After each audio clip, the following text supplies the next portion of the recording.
Dear viewers, আসসালামু আলাইকুম। সবাইকে শুভেচ্ছা ও অভিনন্দন জানিয়ে শুরু করছি আজকের এই অনলাইন ক্লাস। আজকে আমরা তোমাদের শুরুতে বাংলাদেশ ফাতেমা খানম কলেজের পক্ষ থেকে সবাইকে শুভেচ্ছা ও স্বাগত জানিয়ে শুরু করছি। শিক্ষক হিসাবে আমি পরিচয় দিচ্ছি, আমি মোহাম্মদ আলাউদ্দিন, প্রভাষক অর্থনীতি, বাংলাদেশ ফাতেমা খানম ডিগ্রি কলেজ, ভোলা সদর, ভোলা। আজকে আমরা যে বিষয়টি নিয়ে আলোচনা করব তা হচ্ছে একাদশ ও দ্বাদশ শ্রেণীর অর্থনীতি দ্বিতীয় পত্র অধ্যায় প্রথম, বাংলাদেশের অর্থনীতি পরিচয়। এই বিষয়টি নিয়ে আজকে আমরা আলোচনা করব। তো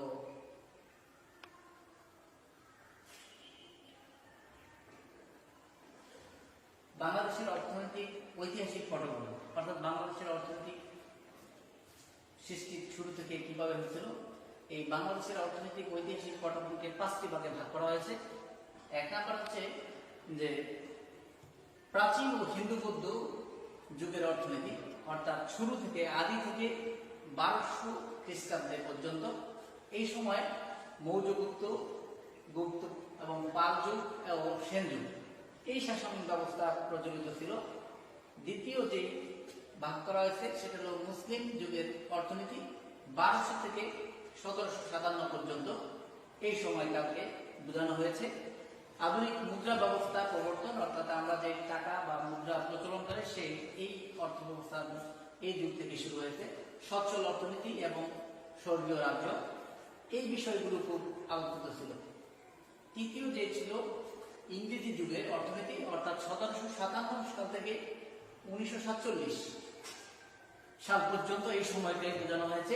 এই সময় বাণিজ্যের উদ্দেশ্যে আগমন ইংরেজরা, এরপরে ক্ষমতা দখল, দ্বৈত শাসন ব্যবস্থা প্রচলন করে, নীল চাষ করে আমাদের দেশে চিরস্থায়ী বন্দোবস্ত প্রবর্তন এবং ইংল্যান্ডের সম্পদ পাচার ও শিল্প বিপ্লবের সূচনা এই সময়, অর্থাৎ 1757 থেকে 1947 সাল এই সময়টার মধ্যে হয়েছিল। তৃতীয় নম্বরে যে চতুর্থ নম্বরে পাকিস্তান যুগের অর্থনীতি, 1947 থেকে 1971 সাল এই সময়কালকে বোঝানো হয়েছে যে পাকিস্তানি যুগের অর্থনীতি। পূর্ব পাকিস্তান উদ্বৃত্ত এলাকা এবং পশ্চিম পাকিস্তান ঘাটতি এলাকা, দুই অঞ্চলের প্রবৃদ্ধির হার, ভোগ, চাকরি, বাণিজ্য, বিনিয়োগের চরম বৈষম্য এই অর্থনৈতিক ব্যবস্থায় বিদ্যমান ছিল। শেষে যেটা ভাগ করে যে পঞ্চম স্বাধীনতাোত্তর অর্থনীতি, অর্থাৎ 1971 সাল থেকে বর্তমান পর্যন্ত এই সময়কালকে বোঝানো হয়েছে। এই সময় পুঁজিবাদ বা মুক্তবাজার অর্থনৈতিক ব্যবস্থা, অর্থাৎ আমলাতান্ত্রিক ব্যবস্থা প্রচলিত এই সময়কালকে বোঝানো হয়েছে। তো এই সময় থেকে আমরা এখন একটু আলোচনা করবো। আজকের আমাদের যে আলোচনা করবো তার আগে আমি দেখাতে যাচ্ছি তোমাদেরকে যে দেখো একটা চিত্র দেখা যায়। আমি যেটা আলোচনা করবো তার পূর্বে একটু ধারণা দিয়ে দিচ্ছি। এটা আর একটা চিত্র। এখানে কি বোঝানো হয়েছে, আসলে এই চিত্রগুলো বোঝানো হচ্ছে ব্রিটিশ শাসন, যে আমাদের ভারতবর্ষে ব্রিটিশ শাসনের অবসান হয়েছিল, যুদ্ধ বিধ্বস্ত এবং পরে এই অবস্থা। দ্বিতীয় চিত্রে দেখো একটু, এখানে 1947 সাল, যে একটা হচ্ছে ইস্ট পাকিস্তান, ওয়েস্ট পাকিস্তান দেশ বিভাগ, অর্থাৎ দুইটা এই ভারতবর্ষ পুরো উপমহাদেশটা ভাগ হয়েছে দুইটা, একটা হলো ইস্ট পাকিস্তান, ওয়েস্ট পাকিস্তান, আর হলো পাকিস্তান এই নামক রাষ্ট্রের মাধ্যমে। অর্থাৎ সেখানে দেখো এই যে নেতা ছিল মোহাম্মদ আলী জিন্নাহ, অর্থাৎ ভারতের পাকিস্তানের। এরপরে আমরা যে আজকে আলোচনা করব পাকিস্তানি শাসনামল, 1947 থেকে 1971 খ্রিস্টাব্দের পাকিস্তানি শাসনামল কেমন ছিল সেই বিষয় নিয়ে আমরা একটু আলোচনা করার চেষ্টা করব। তো একটু মনোযোগ দাও। আর এই পাঠ থেকে আমরা যা শিখব তা হচ্ছে, 1. পাকিস্তানি শাসনামলের পটভূমি বর্ণনা করতে পারবে। 2. পূর্ব পাকিস্তানের সাথে পশ্চিম পাকিস্তানের অর্থনৈতিক বৈষম্য এবং উত্তরণ ব্যাখ্যা করতে পারবে। 1918 সালে বাংলাদেশে এবং পাকিস্তানের তুলনামূলক চিত্র বিশ্লেষণ করতে পারবে। তো আমরা এরপরে আসি, দেখি একটা এক করে আলোচনা করার চেষ্টা করব। সুপ্রিয় শিক্ষার্থী, দেখো এখানে দুজনের ছবি। তোমাদের এই ছবিগুলো খুব ঐতিহাসিক। এর একজন হচ্ছে মাওলানা আজাদ আর আরেকজন হচ্ছে ভারতের মহাত্মা গান্ধী। এদের আলোচনার মাধ্যমেই কিন্তু আমাদের এই দেশে সূত্রপাত। আর একটা চিত্র দেখো, এখানে একজন হচ্ছে জওহরলাল নেহেরু, আরেকজন হচ্ছে মোহাম্মদ আলী জিন্নাহ। তারা কি আলোচনা করছে দেখো, তাদের মাথায় দুইটা চিন্তা, মোহাম্মদ আলী জিন্নাহ আর হচ্ছে কি নেহেরু, মাওলানা আজাদ এবং মহাত্মা গান্ধী, এদের চিন্তা চেতনাগুলো কি একটু দেখো। একটা হচ্ছে পাকিস্তান আর একটা হচ্ছে কি হিন্দু, অর্থাৎ এটা মনোক্রম থেকে বোঝানো হয়েছে যে অর্থাৎ জাতিগত ভাবে দুইটা ভাবে বিভক্ত করার চিন্তা ভাবনা করে। একটা হচ্ছে হিন্দুত্ববাদ আর একটা হলো মুসলিমবাদ, অর্থাৎ এই মুসলিম প্রধান আর একটা হিন্দু প্রধান, এই দুইটার ভিত্তিতেই কিন্তু উপমহাদেশ বিভক্ত হয়েছিল। যে এই দুইটা দেশের চিন্তা এখানে দেখো, একটা হচ্ছে পূর্ব পাকিস্তান, দুইটা ভাগ হয়, দুইটা দেশ, একটা হচ্ছে পাকিস্তান আর একটা হচ্ছে ভারত। ভারত বিশাল, আর এই যে চিত্রগুলো দেখো এগুলো হচ্ছে একটা হচ্ছে পূর্ব পাকিস্তান আর একটা হচ্ছে পশ্চিম পাকিস্তান, দুইটা ভাগে বিভক্ত করা হয়। তো এটা হচ্ছে আমাদের বাংলাদেশ নামে, এটা আমাদের ছিল পূর্ব পাকিস্তান, আর যেটা পাকিস্তান নামে রাষ্ট্র সেটা হলো ইস্ট পাকিস্তান।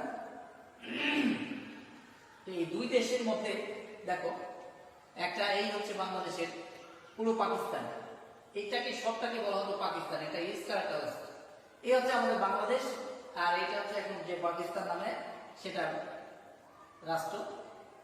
তো এই দুটো দেশের মধ্যে দেখো যে ভৌগোলিক ব্যবধান ছিল প্রায় 1600 কিলোমিটার, অর্থাৎ দুইটা দেশ শাসন ব্যবস্থা পরিচালনা করার জন্য যে পাকিস্তান থেকে বাংলাদেশের ভৌগোলিক সীমানা ছিল প্রায় দূরত্ব ছিল প্রায় 1600 কিলোমিটার। বিভক্ত হয়েছিল শুধু হিন্দু এবং মুসলমানের ভিত্তিতে দুটো রাষ্ট্রের জন্ম হয়। তো এই এরপরে দেখো এই রাষ্ট্রগুলো বিভক্ত হওয়ার পর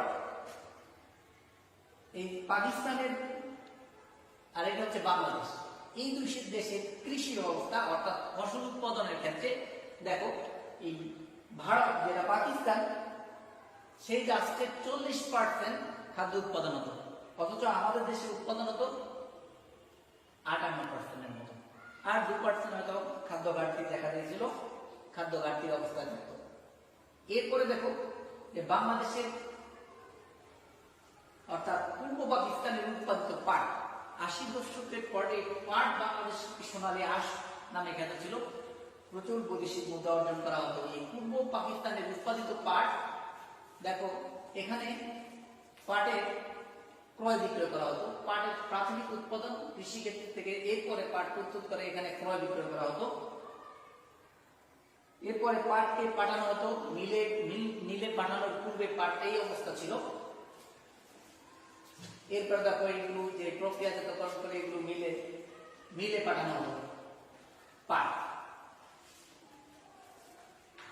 এই যে এটা হচ্ছে বাংলাদেশের সর্বপ্রথম এবং বাংলাদেশের বৃহত্তম পাট কল, এটার নাম হচ্ছে আদমদী জুট মিল।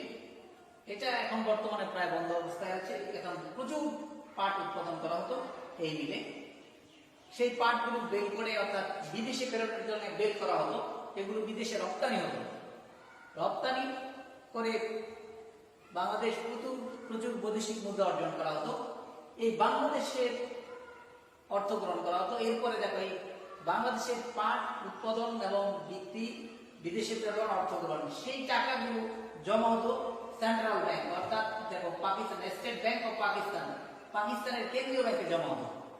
আমাদের দেশের উৎপাদিত পাট সেগুলো আমাদের দেশে উৎপাদন হতো, প্রক্রিয়াজাত ক্রয় বিক্রয় হতো, এরপরে এই টাকাগুলো পাকিস্তানি ব্যাংকে জমা হতো। আমাদের এই পাকিস্তান থেকে আমাদেরকে আনতে হতো, অর্থাৎ মধ্যস্বত্বভোগী যারা আছে তারা এর সুবিধা ভোগ করতো।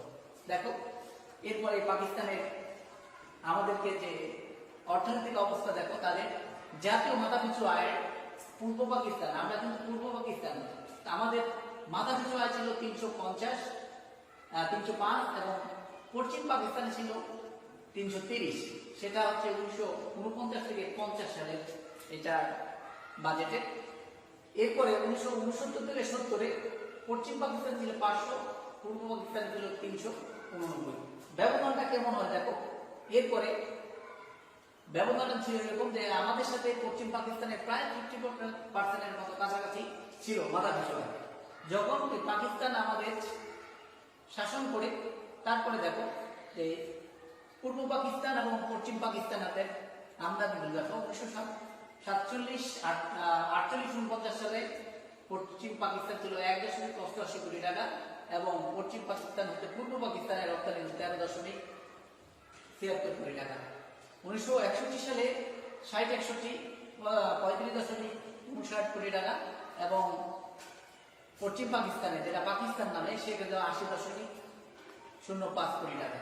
1967-68 অর্থ বছরে 77.90 কোটি টাকা এবং পশ্চিম পাকিস্তানে ছিল 121.68 কোটি টাকা। অর্থাৎ আমদানি রপ্তানির ব্যবধানগুলো দেখো আমাদের সাথে তাদের ব্যবধানটা বাড়তেই চলেছে। অর্থাৎ পূর্ব পাকিস্তান থেকে পশ্চিম পাকিস্তানের রপ্তানি আর পশ্চিম পাকিস্তানের পূর্ব রপ্তানি আমাদের দেশ থেকে বেশি নিত এবং সেই দেশে কম, সেই দেশের উৎপাদন থেকে কম আসতো। কাপড় কল দেখো এই পূর্ব পাকিস্তানে 1948 সালে কাপড় কল ছিল 11টি, পশ্চিম পাকিস্তানে ছিল 9টি, অর্থাৎ বাংলাদেশে বেশি ছিল এবং পাকিস্তানে ছিল কম। 71 সালে সেখানে পূর্ব পাকিস্তানে 26টি এবং পশ্চিম পাকিস্তানে 150টি। অর্থাৎ যা কলকারখানা স্থাপনের ক্ষেত্রে তারা তাদের দেশে অর্থাৎ পশ্চিম পাকিস্তানে কিন্তু তারা স্থাপন করেছে। আমাদের বাংলাদেশে তেমন কোনো শিল্প কারখানা ইন্ডাস্ট্রি কিন্তু আমাদের দেশে করেনি। অর্থাৎ এখানে আমাদের চরম বৈষম্য করেছে এই পশ্চিম পাকিস্তান। তৃতীয় পঞ্চবার্ষিকী পরিকল্পনা অর্থাৎ 1965 থেকে 70 সালে প্রদেশের নাম পূর্ব পাকিস্তান এবং পশ্চিম পাকিস্তান। সরকারি খাতে যে পরিকল্পনা সেই 11,300, পশ্চিম পাকিস্তানে 13,700, বেসরকারি খাতে 55,000, 16,000, এখান থেকে 5,500 আর 16,000। অর্থাৎ দেখো যে বাজেট পরিকল্পনাও তারা আমাদের চাইতে তাদের বাজেটটাই রাখছে অনেক বেশি। সরকারি এবং বেসরকারি উভয় ক্ষেত্রেই আমাদের ব্যয় করবে আমাদের দেশে কম এবং সে দেশে প্রচুর ব্যয় বরাদ্দ বেশি ছিল। তৃতীয় পরিকল্পনা অনুযায়ী সরকারি এবং বেসরকারি দুটো খাতেই পশ্চিম পাকিস্তানে একটু বেশি রেখেছিল। আমাদের সেখানেও কিন্তু বৈষম্য শিকার হতে হয়। এরপরে দেখো যে সরকারি নিয়োগ এর ক্ষেত্রে আমাদের যে পশ্চিম পাকিস্তানরা আমাদের পূর্ব পাকিস্তানের অবস্থাটা দেখো যে সেনাবাহিনীর যে বড় বড় পদগুলো রাষ্ট্রের যে সেনাবাহিনী প্রধান বা বিমান বাহিনী প্রধান, নৌবাহিনী প্রধান, অর্থমন্ত্রী, পরিকল্পনা, কেন্দ্রীয় চাকরির ক্ষেত্রে, বৈশ্বিক ক্ষেত্রে দেখো সেনাবাহিনীর ক্ষেত্রে তো 24 জন আমাদের যেটা অর্থাৎ পূর্ব পাকিস্তানে 0, বিমান বাহিনীতে 24 জন 0, নৌবাহিনীতে তারা 24 জন, আমাদের পশ্চিম পাকিস্তানে আছেন পূর্ব পাকিস্তানে 0, অর্থ 24 জন 0 এবং আমাদের যে এগুলো রাখছে দেখো যে এখানে কেন্দ্রীয় বেসামরিক চাকরিতে তারা নিচে 84%, আমাদের 16%, বৈদেশিক চাকরি 85%, 15%, স্থূল অর্থাৎ বাহিনীতে 95, 5, নৌবাহিনীতে 81, 19, তারপরে বিমান বাহিনীতে 89, 11, সশস্ত্র বাহিনীতে 94, 4%। প্রত্যেক নিয়োগের ক্ষেত্রে দেখো আমাদের কি বৈষম্য করেছে তারা এবং সরকারি যত কর্মসংস্থান রয়েছে সেগুলো তাদের দখলেই ছিল। এবার আমাদের এই ইকোনমিক ডায়াগ্রাম দেখো এরকম শোষণ এবং বঞ্চনার কারণে এক সময় একটি পরিবার জেগে ওঠে যে বাংলাদেশের মানুষ সব তাদের জেগে ওঠে যে তাদের এই বৈষম্যের কারণে। তো এই বৈষম্যের শিকারের পর একটি নেতৃত্ব চলে আসে। এই যে দেখো এই ছবিটি হচ্ছে সর্বকালের সর্বশ্রেষ্ঠ বাঙালি জাতির পিতা বঙ্গবন্ধু শেখ মুজিবুর রহমান। এই শেখ মুজিবুর রহমান দেখছে পূর্ব পাকিস্তান এবং পশ্চিম পাকিস্তান, এই দুটোর মধ্যে প্রায় ক্ষেত্রেই বৈষম্য অনেক ব্যবধান সৃষ্টি করে রেখেছে।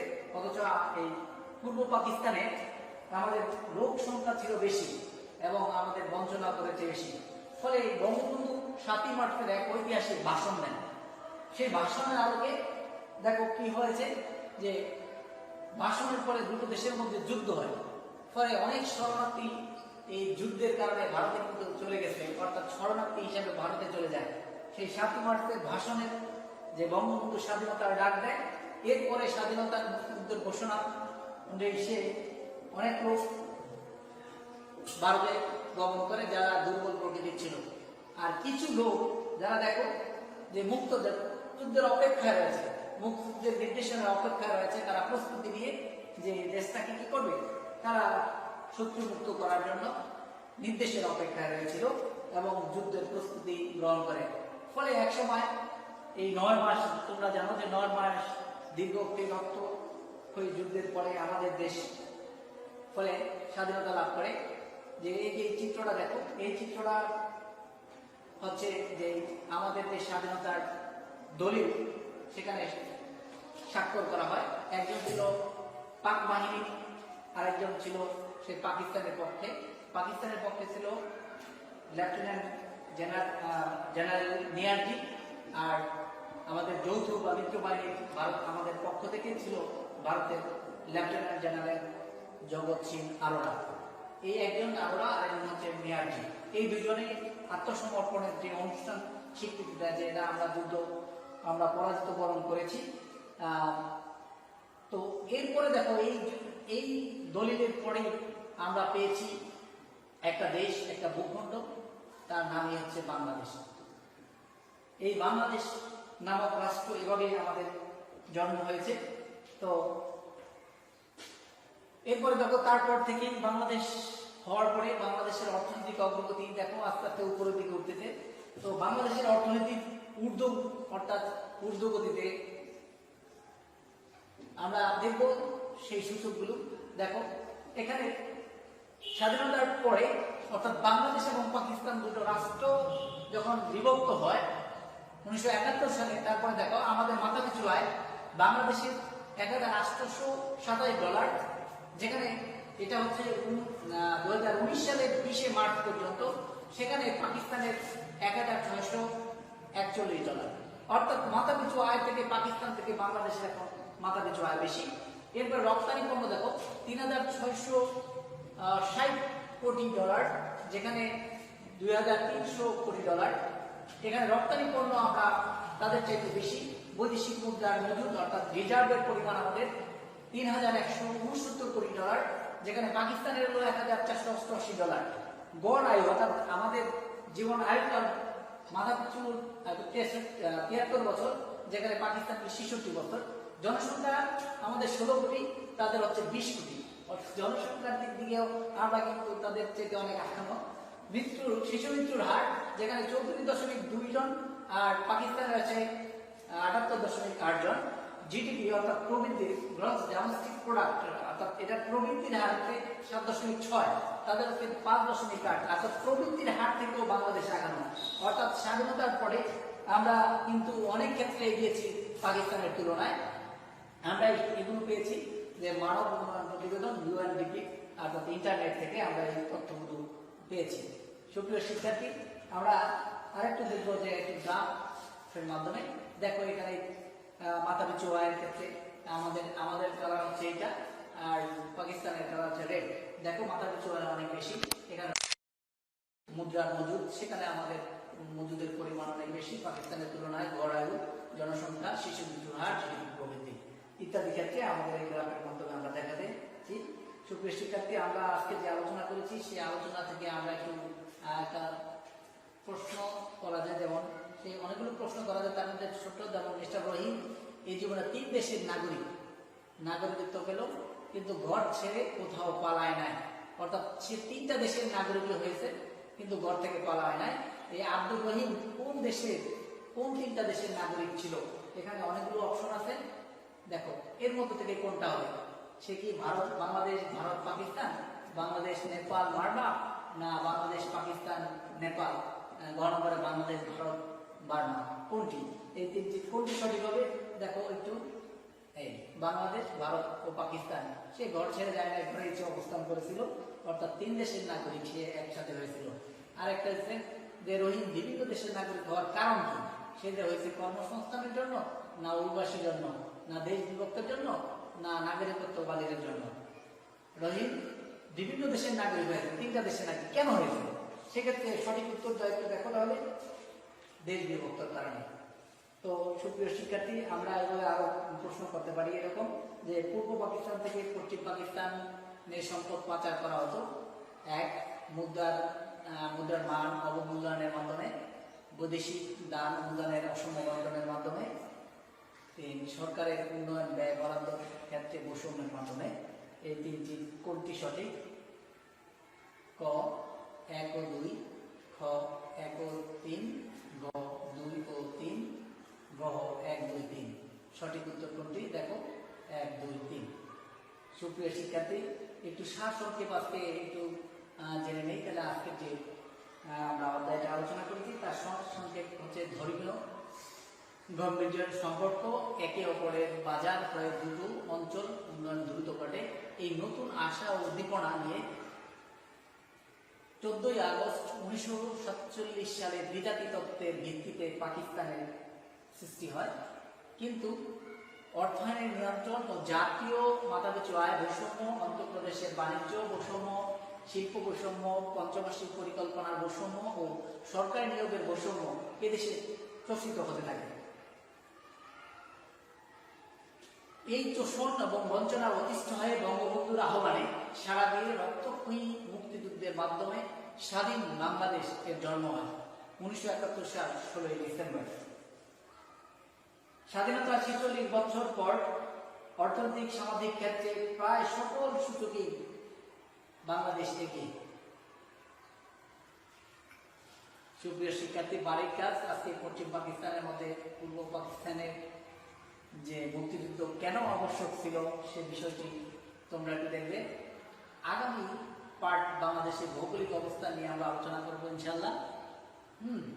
তো সবার জন্য বুক রেফারেন্স হিসেবে এই বইগুলো দেখার জন্য তোমাদের বলছি। এছাড়াও এনসিটিভির পক্ষ থেকে অনেকগুলো বই প্রকাশিত হচ্ছে, যে কোনো একটি বই থেকে তোমরা অধ্যয়ন করতে পারো। তো সকলকে ধন্যবাদ জানিয়ে আজকে এই ক্লাস শেষ করছি। সবার জন্য রইল শুভকামনা। আল্লাহ হাফেজ।